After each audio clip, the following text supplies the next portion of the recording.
Yo, what's up mga kaidol? Nagbabalik na naman si Panatidoy mga kaidol, no? At ito mga kaidol ha, ganito po kabait si Congressman Sandro Marcos mga kaidol, no?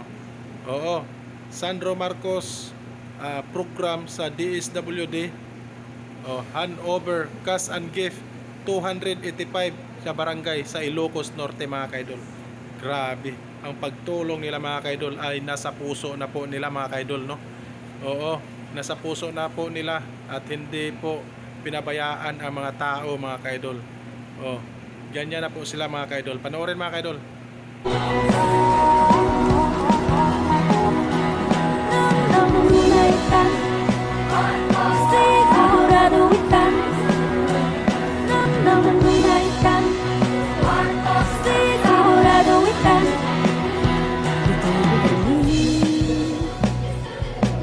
Sang kamay sa tililing, biag natalin na ay nanipod bantay hinggat bye-bye. Bumangkay, duras di masagbayan. Bumangkay. Para magpasalamat sa inyong suporta. Alam nyo, kapag andun ako sa Maynila, sa Kongreso, ang dami kong naririnig na gulo, nai-stress ako lagi dahil sa daming nangyayari.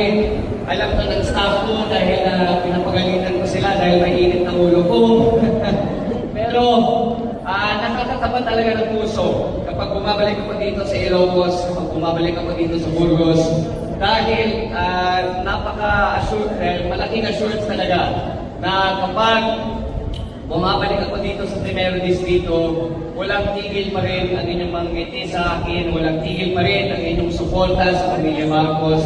Kaya ako po, taos-pusong nagpapasalamat. Rest assured po, hindi namin titigilan ang aking tulong na ipinaparating dito sa aming mga kakaibigan. Kaya Diyos tunay, biyag-inay at suportayo ako. At sana naman po, lahat tayo dito magkakaroon di may isa na nagsak apas pa ako. Diyos ko na itigina at biyag Primero Distrito at biyag Ilocos Norte. Rigat candy tigra. Dos ken serbisyo lata. Sigurado, bumang tayo ken Sandro.